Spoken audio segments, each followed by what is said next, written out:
Komandan kelompok angkatan bersenjata Tavria Ukraina, Alexander Tarnavsky, tampaknya tidak memiliki pilihan lain selain mengatakan bahwa hari ini personilnya telah ditarik dan militer Ukraina mengambil posisi bertahan di garis tertentu, atau mungkin lebih tepatnya melarikan diri. Pertempuran untuk Avdiivka sebenarnya adalah pertempuran besar pertama yang dimenangkan angkatan bersenjata Rusia pada tahun 2024. Dan ini adalah kota besar pertama yang dibebaskan pada tahun ini. Daerah yang paling dibentengi dan dipersiapkan untuk pertahanan jangka panjang di Donbas saat ini telah jatuh. Ini adalah kekalahan yang menyakitkan bagi Volodymyr Zelensky dan Alexander Syrskyi. Menariknya, Valery Zaluzhny kali ini lolos tepat waktu. Meskipun sebagian besar alasan kekalahan Ukraina di Avdiivka dibentuk tepat di bawah kepemimpinan Zaluzhny. Namun, Amerika lagi-lagi dengan terampil berhasil menyelamatkan makhluk mereka dari kesalahan. Avdiivka. Momen yang menentukan dalam pertempuran untuk Avdiivka adalah terobosan pasukan Rusia di selatan Pabrikokas dan pemotongan kota menjadi dua bagian, yang menyebabkan runtuhnya pertahanan Ukraina dengan sangat cepat.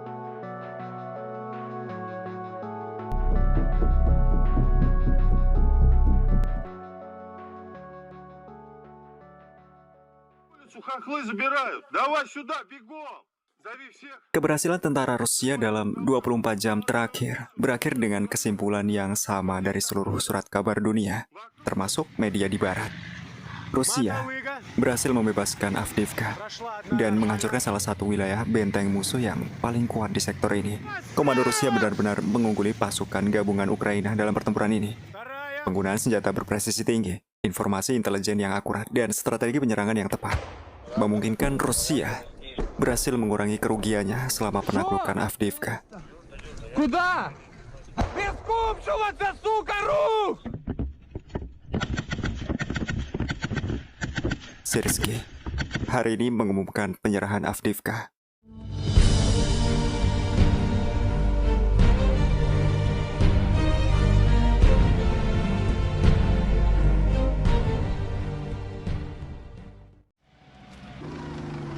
Unit Ukraina yang mengalami pengepungan hebat dari dua arah. Mereka semua menjadi tidak terorganisir. Komunikasi dengan komando terputus. Beberapa memilih melarikan diri sebelum penjepitan.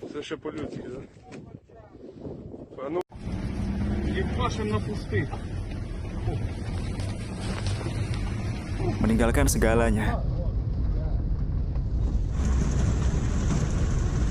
termasuk penduduk setempat, yang terus menuntut militer Ukraina untuk mengerahkan lebih banyak personilnya ke kota mereka. Namun, pria-pria Ukraina tidak peduli.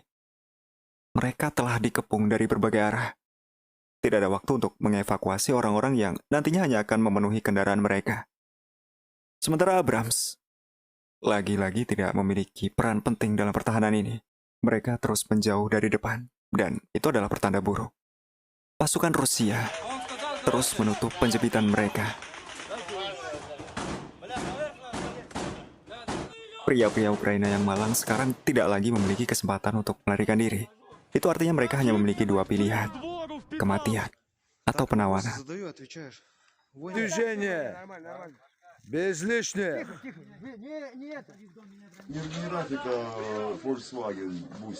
Откуда заезжали? Jadi untuk sekali lagi, komando rezim Kiev menunjukkan ketidakpeduliannya terhadap kerugian yang dialami para prajuritnya. Saat ini pembersihan terus berlanjut di Avdiivka. Pasukan Ukraina sebagian besar telah meninggalkan kota dengan penuh penyesalan. Beberapa melarikan diri dan justru berkumpul di pabrik kokas Avdiivka. Ancaman pengepungan kini membayangi mereka. Dan lagi-lagi, pejuang Azov menjadi yang terakhir untuk melarikan diri. Mereka saat ini terkepung di sana. Jalan keluar dari wilayah tersebut dikatakan tidak lagi memungkinkan. Penyebabnya karena situasi pertempuran. Dan yang paling menyedihkan adalah mereka tidak lagi memiliki kendaraan yang layak untuk melarikan diri. Jumlah mereka yang terkepung di wilayah pabrik kokas sejauh ini juga masih belum dapat diketahui. Mungkin ada sekitar 1 batalion atau mungkin lebih. Belum ada yang dapat mengkonfirmasi hal itu. Namun yang jelas, situasi ini lagi-lagi akan mengulangi kejadian yang sama di Azovstal. Sejauh ini, kerugian Angkatan Bersenjata Ukraina dalam pertempuran Avdiivka selama 24 jam terakhir dilaporkan berjumlah lebih dari 1.500 personil militer. Kemungkinan besar kali ini Ukraina telah mendapatkan pijakan baru di garis Berdichi, Semyonovka, Orlovka. Sementara desa Lastochkino, menurut informasi awal telah ditinggalkan oleh pasukan Ukraina. Jadi, desa tersebut berada di bawah kendali penuh tembakan pasukan Rusia saat ini. Maka tidak mungkin untuk membangun pertahanan di sana. Operasi pengintaian saat ini dikatakan telah berlangsung dan kemungkinan besar dalam waktu dekat, tentara Rusia akan melakukan upaya untuk menduduki desa dan wilayah sekitarnya. Avdiivka dan seluruh lini pertahanan yang dibangun sejak 2014 telah hilang. Dan masalah bagi Angkatan Bersenjata Ukraina baru saja dimulai. Iya, pihak Ukraina kali ini tidak lagi memiliki garis pertahanan yang mirip dengan Avdiivka, baik secara kualitas maupun panjangnya.